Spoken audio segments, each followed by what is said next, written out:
বিবাহিত মহিলারা যদি নাকফুল না পরে তাহলে স্বামীর অমঙ্গল হয়, স্বামীর ক্ষতি হয়, স্বামীর হায়াত কমে যায়, এরকম একটা কথা প্রচলিত আছে। এই কথাটা কতটুকু সঠিক? এর জবাব হলো, ভাই, আল্লাহ সুবহানাহু ওয়া তাআলা প্রত্যেকটা ব্যক্তির হায়াত ঠিক করে দিয়েছেন। স্ত্রীর নাকফুলের উপরে স্বামীর হায়াত ঝুলে নাই। স্বামীর হায়াত আল্লাহ সুবহানাহু ওয়া তাআলা যা নির্ধারণ করে রেখেছেন তাই তিনি ভোগ করবেন, তার একদিন আগেও তিনি মরবেন না। অতএব স্ত্রী নাকফুল পড়ুক আর না পড়ুক, তাতে স্বামীর হায়াতে কোনো প্রকার কম বেশ হবে না।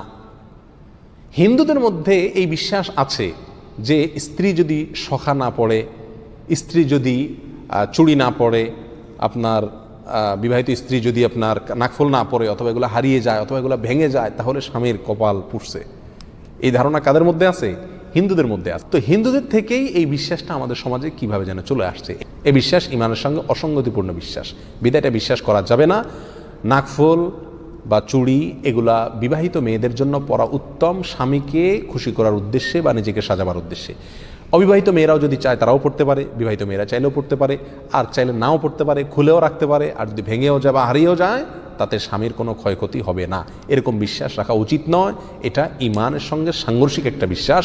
মানুষের ভালো এবং মন্দ এটা কার হাতে? আল্লাহর হাতে। নাকফুল বা কানের দুল, চুড়ি এগুলোর সঙ্গে ভালো মন্দের কোনো সম্পর্ক নাই। এই বিষয়ে কোরআন সুন্নাহর কোনো বর্ণনা নাই, কোনো জাল হাদিসে এরকম কোনো কথা বলা হয় না। এটা নিছক কুসংস্কার।